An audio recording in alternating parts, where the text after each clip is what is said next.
All right, welcome back to another episode of What's Hockey. We got a lot to talk about today. With the deadline approaching, we got teams in the standings jockeying for position. Things are getting tight. And we're going to touch on the Hart Award a little bit, MVP, and then also talk about our teams, of course. So, Keaton, we're going to go ahead and start with that deadline that's fast approaching. It's the 8th, I believe, so about a week and a half away. March 8th. And so, Keaton, what are you seeing? Who do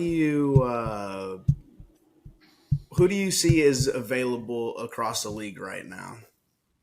Well, it looks like the Calgary Flames are more or less selling. I'm not sure how, this article is compared to what the Calgary Flames are actually looking to do and planning and so on and so forth. But it looks like they've got quite a lot of pieces in their team that could either be just traded away or, kept for their potential run. Because I think they're trying, they're not all They're the way 5 last, points but out of the wild card. Yeah, they can hit the wild card. I don't know. It might be a tight race for them anyway, but it just would depend on that decision to either sell and just start over and hope for the next season kind of thing, or just keep with what you've got and figure it out by the off season. So I don't know. I would say that they should probably sell, but go ahead. Yeah, I think they're a team that is really in across every article that I read regarding the deadline. Everyone's talking about Calgary selling. While they're only 5 points out of the wild card position, they've already started to sell. We saw them trade within their own division with Winnipeg. So it is highly likely Canucks? that they'll go ahead and sell it. Sorry. It was the Canucks. Apologies. They traded both Winnipeg and they Canucks, made a trade with Winnipeg's not in the and they traded division. Winnipeg as well. Right. Same conference at that point. But same thing. Not the same thing, but same thing. So they've already started selling. So I was reading a few articles, and they're talking about how two of the more highly coveted pieces they have are both defensemen, being Noah Hanifin and Chris Tanev. I'm not going to sit here and pretend like I know everything about both these players, but what I believe with Tanev, I was reading that he would definitely be like a rental. There would be no. He's 34 years old, so he's pretty old. Yeah, and so you're just buying him for the playoff run at this point. If a team has some extra pieces that they can contend. The thing too, though, is that with those two being the best defensemen, the price is going to be a little high. And so you're going to be giving away a lot for a 34-year-old. But again, there's multiple teams across the league contending for a playoff spot, or not just contending for a playoff spot, but to potentially go to the Stanley Cup. And so I think whoever does end up with him knows that he's just a rental and knows they're going to have to give up a good amount. We'll see, what happens with him. Patrick Kane has showed off being, old enough and still holding on to, his, shell of himself. His former self, and he's playing pretty well for the Red Wings after the injury.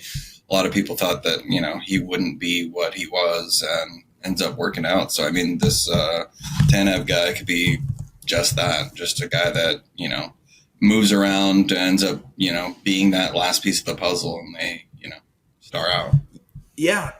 That's the thing is that in hockey, where you would think it's not the case because it's so physical, but older players can definitely, star at times. Joe Pavelski is another example where he's with the Stars right now. He's, 39, I think, or he's up there.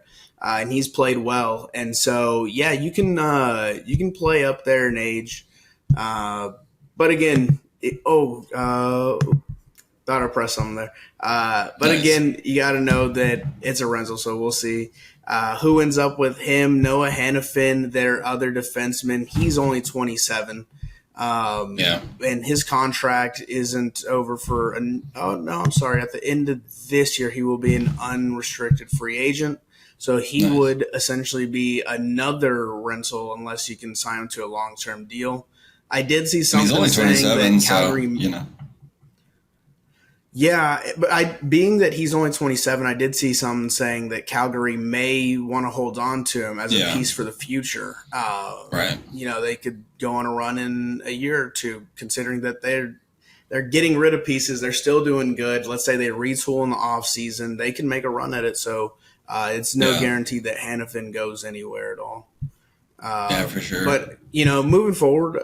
That's the thing, even too, then, it looks like the Flyers are selling 2 defensemen. It looks like Sean Walker and Nick Seeler. So they're kind of also on the board as far as just trying to get rid of their players, or maybe even keeping it to maybe hope for a run. Because I know they're not bad in the stand. Oh yeah, they're number 3 in Metropolitan Division. So I mean, it might help for them to sell for the future, because they may not.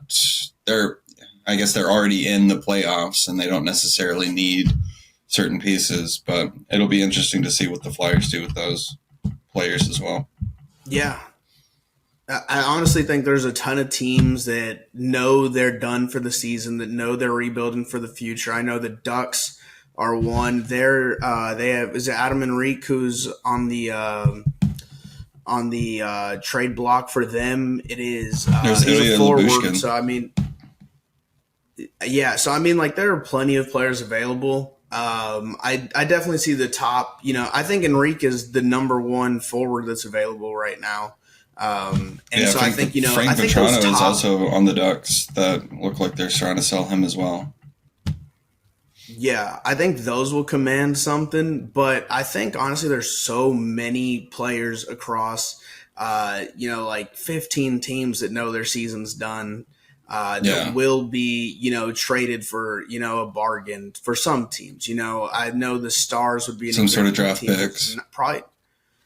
Yeah, and probably like a bench player that is young and could become something in a year or two. I know the Stars, they like their young depth when it comes to their forwards, but and I don't see them as a team that's going to, give away the farm for Hanifin, but they could. Or any 1-year player. But we'll monitor that. We got another week and a half to go, so we'll for sure talk more deadline as we approach it. Hopefully next time we talk, still 10 days, one deal done. Yeah, still 10 days. So we'll keep you posted on that. Moving on, I know Nikita Kucherov has been going pretty crazy. Keaton, what do you got on him? Yeah, he actually recently, I think the last game he played got him over 100 points on the season, which is the fastest an NHL player has ever reached 100 points on a season, which is at this point 59 games. And it broke the record that was previously set by himself last year at 62. So he's playing really well, playing really good hockey, and, giving Connor McDavid and Nathan McKinnon run for their money for the MVP award. So, it's just been a solid player, even though the Lightning have been slipping in the standings. He's a bright star on that team. He's really good. And hopefully they find some way to, add some pieces or just work the team around that player and figure it out. Because, they're, I believe, still second in the standings for wild card, just under the Red Wings. But, I don't know what their they used to be above the Red Wings. So, they've been slipping. They haven't been doing so hot. And we'll just see what the rest of the year looks like. But for the most part, they've got a really good player to play with. Yeah, absolutely. And looking at the standings, you see, so y'all are a point ahead of them and y'all have 2 games in hand. So, y'all have the advantage in that one. At that point, because y'all are the number 1 wild card in your conference, the Lightning could be fighting for the second one. They're well above the Capitals at this point. So, right now, and they're above the Sabres. So, it is looking like they'll sneak in to that second wild card position. Yeah, and that's unless the Devils or the Capitals, like you said. I don't believe that's going to happen. But they're the 3rd and 4th spot, so anything could happen. Yeah, I think right now, like let's say the Lightning does catch y'all the Red Wings, I do think y'all still take that second wild card spot. Y'all have kind Yeah. of created some space between y'all and the Sabres and the Capitals. So, and I think I've seen in a few of those trade deadline articles we were talking about, some Sabres players on the block. So they could be looking to get rid of some expiring contracts, some older players, get young, get some draft picks, and retool for next season. Yeah. And, it'll be interesting to see what the Lightning do. Yeah, absolutely. And in the other conference, on the other side, we've seen the Predators string a few games together. How many do they have going for them in a row? I think they won 5 in a row. The Predators. Yeah. I say so, yeah. Yeah, so Predators won 5 straight. They beat they do play the Senators tonight. So that'll be an interesting game, even though I think the Senators are just going to lose because they're not that great. But yeah, the Predators just beat the Ducks 4-2. So, I mean, that was kind of an easy win to begin with just because the Ducks. But yeah, I mean, they've been playing pretty well. 5-game winning streak. I mean, it's kind of a mid-range winning streak when it comes to hockey because, it's good, but it's not that great. I mean, looks like the Rangers had a 10-game winning streak at some point, but they lost the Blue Jackets. Really weird. Lost them 2-4. So snaps that winning streak. They play next Wednesday on the 28th. So we'll see if there's any kind of a revenge game, so to speak, and hopefully beat the Blue Jackets again. So we'll see. But looking like the Rangers are definitely going to win that Metro division. Or is it the Metro? Metro division. Looks like the Canes are. All right. Sorry about that. Sorry about those technical issues. Keaton, you want to wrap up the standings? Yeah, I was basically talking about the Rangers and how the Canes were just behind them before we had to stop some sort of technical issues. But, not a big deal for the most part. It just looks like the Rangers have a pretty solid hold on the Metropolitan Division. And, the Canes could try to make something happen, but, they're about 7 points behind and just looking like number 2 is their spot. So don't look like the Canes are really going to do anything unless they try to buy or, do something during the trade line and, maybe go on this stellar winning streak like the Oilers did. But other than that, doesn't seem like anything else has really been changing as far as the standings. Canucks are still there. Dallas is still number 1. Rangers number 1. Boston Bruins are kind of holding on. It looks like the Florida Panthers are vying for that spot. They've been playing on a pretty great streak. I'm not sure if they've got like an actual winning streak or anything along those lines, but their differential's plus 51 and they've just been playing pretty hot. They've got 38 wins on the season and Boston only has 34. Granted, they've got a lot more overtime losses, but looking like the Panthers know how to finish those games. Yep. And so, of course, we'll, keep updating those things as we approach the playoffs. Already, I bet you know everything about that. Oh, yeah.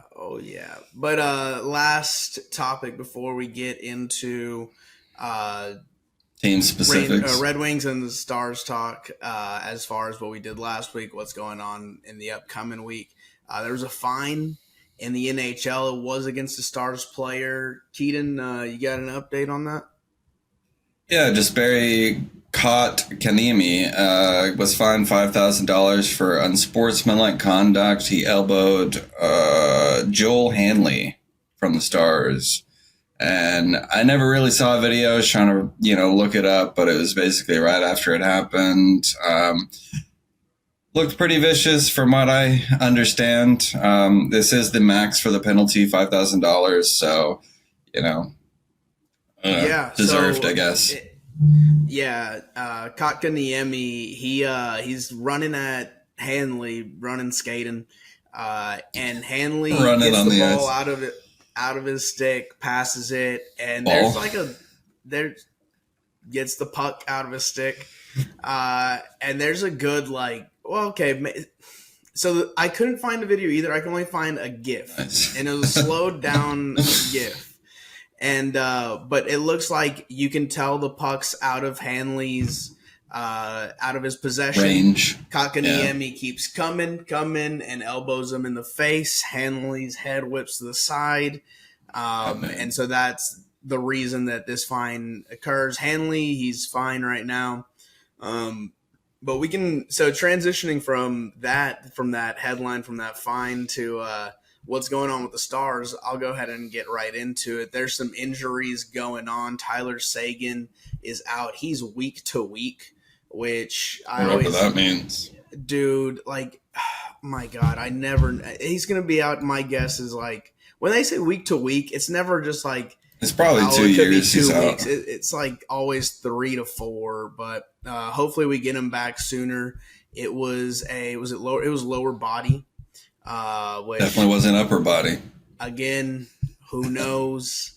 So yeah, he's out. He missed the game against the Canes and hasn't been back. That game was on Saturday, I believe.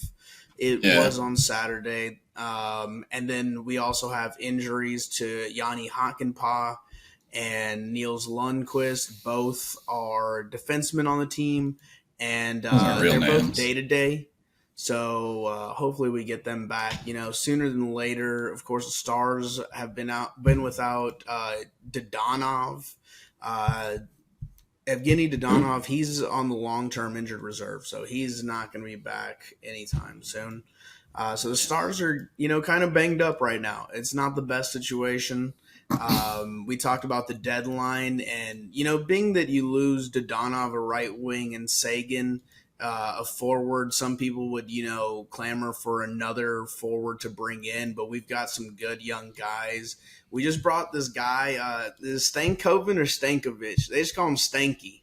And my boy Stanky's been playing with Wyatt Johnson since they were, in their youth. They're still young, but they're a lot. They've known each other a while. And he goes ahead and gets his first goal of the season last night. So that's good for him. So there's no real shortage of forwards on the Stars to pick up where, we're injured, where we're missing. But of course, you do want your veterans back. You do want, the best talent you can possibly put on the ice. So I do, bringing it back to the deadline, foresee them, if they make a move, going for a defenseman. And so, and what we did over this last week, you mentioned the Senators, how they may not be the greatest, Keaton, but they are hot right now. Well, they go ahead and beat the Stars in Ottawa. We lose 4-1. After the third goal, I think it was, we went ahead and just pulled Ottinger in the second and went ahead and put in Wedgwood. I think that was more for confidence, being that Ottinger was peppered the entire game. The first goal he could do nothing about. There was nothing he could do. So really you could maybe put 2 on him. But I think it was more just so dude, our defensemen aren't protecting anything, aren't stopping anything. We don't want you to get attacked, and then let's say they score 2 more and you lose confidence. So they go ahead and put Wedgwood in. Wedgwood also starts the game against was that the Islanders game last night? He did start last night. In between, we played Carolina and Dallas. We beat Carolina. That was in Carolina. We win over there on the road 2-1. So Carolina's a really good team. That's pretty. Yeah. It's a difficult thing to do, to go on the road after so many games in a row, so many on the road. I think in the last month, I heard them say last night that we've only been at home for 7 total days or something like that. We've been on the road the entire time. That's crazy. Dude, we're being beat, not just on the ice, but as far as us travel, we're just getting worn down. But we go ahead and win that one over there. We come back, we play the Islanders.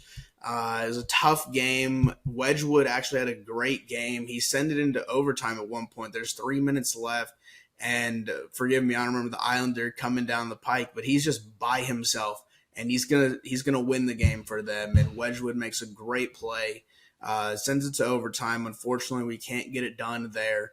Horvat, and overtime at least. Yeah, Horvat hit the game winner, and I believe it was Razor on commentary who pointed out that this is the second time this year that the Islanders win 3-2 in overtime with the Horvat winner.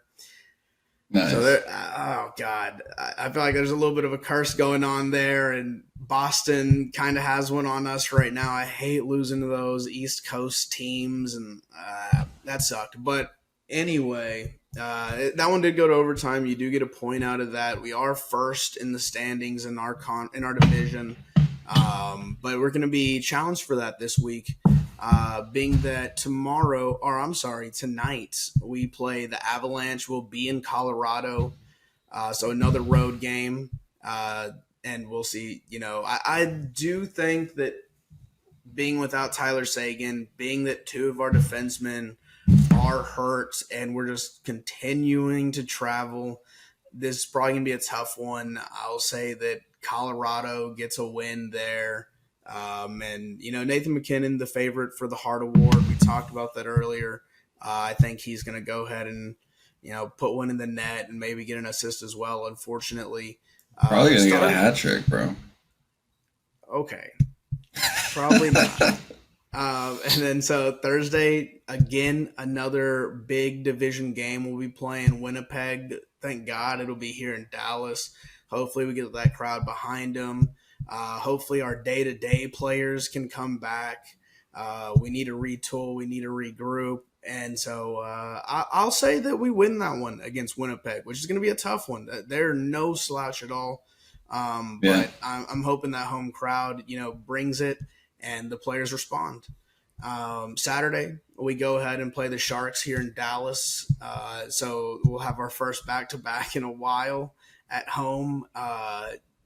Genuinely a very long time. First time since January 27th, which was a month ago. And so, I'll go ahead and say we beat the Sharks here. And then we go ahead next Tuesday and travel to take on San Jose again in San Jose. Hopefully we'll be recording that night. But if not, I'll make my prediction and say the Stars win that one as well. Nice, dude. How did the Red Wings do this past week, and what's going to happen for them? Well, this past week we took care of business. We cleared the Avalanche in OT. We beat the Blues 6-1, and then we beat the Blackhawks in overtime. And I'm not sure if it was the first time, but Patrick Kane had came back to Chicago for that game, and he scored the OT winner. Stunning the crowd, displaying a classic vintage performance of what Patrick Kane used to be doing.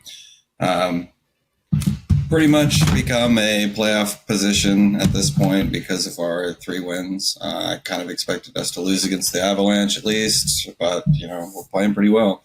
So, there's even banners around Little Caesars Arena that have like, oh, get your playoff tickets, let's go. I'm just saying, pretty good. We even got some people throwing a puss on the ice. We got the unprecedented double puss on in the Blackhawks game. So apparently Red Wings fans love to throw octopus on the ice because that indicates the 8 wins required to get the Stanley Cup. So definitely stops the play and irritates the system, I would assume. But, it's a fun time. The fans get into it. I saw a video, like I mentioned, the unprecedented double puss, where we see some guy just kind of, hiding it around, going up to the ice, just kind of tosses a little baby squid out there. And then you see some other guy come down like about 10 seconds after he threw his and like gives him a dap up and then hauls this giant octopus out onto the ice. And It was nice because, you do it back to back. You don't have to stop play twice. It's just pretty considerate when you take that into account. But yeah, we're looking pretty great tonight. We play the Capitals, which we're probably going to win, and shove them down. Keep rolling with the Islanders. Not exactly sure when we play them, but we will beat them, I assume, and we'll probably play pretty okay, but eventually lose. The Islanders on Thursday. Okay, and then we have the Panthers this weekend. Probably going to lose that one just because they've been playing pretty hot, and who knows, we might make it a close game going into overtime, just kind of make them, back on their heels, so to speak. But we'll just see what happens. I just know that we'll probably end up being 2-1. All right. Yeah. I mean, hopefully our teams, hold on to their position for y'all, maybe even move up a spot. But it's looking good for our teams to make the playoffs. We got I think the Stars have like 22 more games to go. Red Wings 24. Was it 81 games or 82 in the season? 82. Yeah. Yeah. So nice. About a month's worth of games if they were all played back to back. But no, so yeah, team's looking good. We'll go ahead and update y'all on the trade deadline next week. Hopefully both of our teams, well, preferably my team, but if at least one of them, include y'all in, at least one of them improves. I mean, the Red Wings have depth. I don't know if we'll make any kind of, major moves. We'll probably add a piece or maybe even sell a piece, but we've got a lot of depth on the Red Wings. So it'll be interesting to see what we do. Definitely so.